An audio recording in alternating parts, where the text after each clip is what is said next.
ফের লক্ষ্মীর ভাণ্ডারের উপভোক্তাদের টাকা অন্য অ্যাকাউন্টে গিয়েছে এমনটাই অভিযোগ। মহেশতলা পুরসভার প্রায় ৬০ জন উপভোক্তার টাকা অন্যের অ্যাকাউন্টে গিয়েছে এমনই অভিযোগ। লক্ষ্মীর ভাণ্ডারের টাকা না পেয়ে পুরসভার দ্বারস্থ হয়েছেন বঞ্চিত উপভোক্তারা। ডায়মন্ড হারবার সাইবার ক্রাইম থানাতেও অভিযোগ দায়ের করেছেন উপভোক্তারা।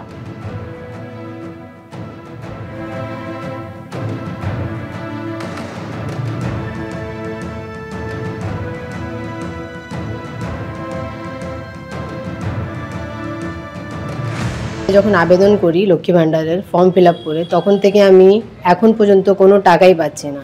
তা আমি জানি যে হয়তো আমার টাকা আসছে, তো আমার যে টানা 3 বছর টাকা আসছে না, এটা নিয়ে আমার একটু কীরকম মনে হলো। তো আমি পৌরসভায় গিয়েছি, ওখানে গিয়ে দেখলাম, জানলাম। তো ওখানে গিয়ে দেখছি যে আমার টাকাগুলো কিন্তু সাকসেসফুল। তখন আমি ওখানকার মহেশতলার চেয়ারম্যানদের সাথে কথা বললাম। তখন ওরা খতিয়ে দেখলেন যে এরকম নাকি আরও অনেক মহিলারা আছে যারা টাকা পাচ্ছেন না। এটা ওনারা স্বীকার করেছেন, বলেছেন যে ওনাদের কাছে অনেক কমপ্লেন আছে যে মহিলারা টাকা পাচ্ছে না। এসপি অফিসে গিয়ে কমপ্লেন করার পরে জানতে পারলাম যে এই টাকাটা মুর্শিদাবাদে কোনো একটা অ্যাকাউন্টে ফ্রড হয়েছে। জেলা শাসকের কাছে লিখিত অভিযোগ দায়ের করেছেন পুরো চেয়ারম্যান। হুগলি ও মুর্শিদাবাদের কয়েকজন গ্রাহকের অ্যাকাউন্টে টাকা ঢুকেছে এমনটাই খবর পুরসভা সূত্রে। তবে এর নেপথ্যে কি বড় কোনো চক্র? তদন্তে ডায়মন্ড হারবার পুলিশ।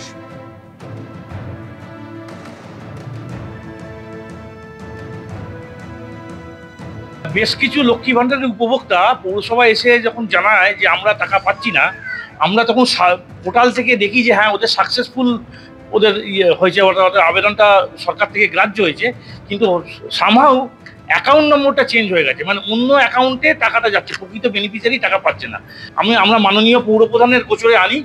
মাননীয় পৌরপ্রধান তৎক্ষণাৎ সেই সময় কিন্তু জেলা শাসকের কাছে এটা পত্র মারফত অবগত করেন এবং মাননীয় জেলা শাসকের তরফ থেকে একটা ইনভেস্টিগেশন শুরু হয়। মহেশতলা থানাও এটা ইনভেস্টিগেশন করে। এটা একটা চক্র চলছে বলে মনে হয়।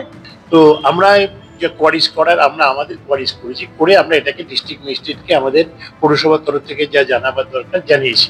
ডিস্ট্রিক্ট ম্যাজিস্ট্রেট লেভেলেও এটাকে একটা হচ্ছে, পুলিশ লেভেলেও এটা একটা তদন্ত চলছে এবং এটা পশ্চিমবঙ্গের বিভিন্ন জায়গায় এই একটা গ্রুপ তৈরি হয়েছে যারা এইসব করছে। আমরা চাই ইমিডিয়েট এই জিনিসটা হোক এবং যে মানুষগুলো ঠকছে, যে মানুষগুলো পয়সা পাচ্ছে না, তাদের পয়সা তাদের ঘুরে ঢুক। কোচবিহারে কনভয় হামলার ঘটনায় এসপির কাছে উদয়ন গুহ সহ 41 জনের বিরুদ্ধে অভিযোগ করেছিলেন শুভেন্দু অধিকারী। তাদের মধ্যে কেউ গ্রেপ্তার না হলেও পুলিশ স্বতঃপ্রণোদিত যে মামলা করেছিল তাতে 7 জন গ্রেপ্তার হয়েছে। সূত্রের খবর, 7 জনই তৃণমূলের নেতাকর্মী, তবে তাদের নাম বিরোধী দলনেতার অভিযোগপত্রে ছিল না। আর এদিকে দলের নেতাকর্মীদের মিথ্যে মামলায় ফাঁসানোর অভিযোগে খাগড়াবাড়িতে বুধবার মিছিল করে তৃণমূল।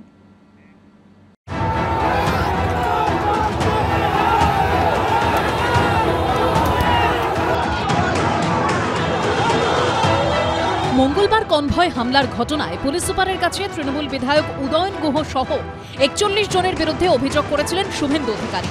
তাঁদের মধ্যে কেউ এখনো গ্রেপ্তার হয়নি, তবে পুন্ডিবাড়ি থানার পুলিশ স্বতঃপ্রণোদিত যে মামলা করেছিল তাতে 7 জন গ্রেপ্তার হয়েছে। সূত্রের খবর, 7 জনই তৃণমূলের নেতা কর্মী, যদিও ওই 7 জনের নাম শুভেন্দু অধিকারীর অভিযোগপত্রে ছিল না। দুটো রিট হবে, একটা কোর্ট কন্টেম্প্ট হবে, এসপির এগেইনস্টে বিশালনামা করবে। আমার 2021 সালে দুটো অর্ডার ছিল, পশ্চিমবঙ্গ সরকার এবং পশ্চিমবঙ্গ পুলিশ সুপ্রিম কোর্টে গেছিল, সুপ্রিম কোর্ট রিজেক্ট করেছে।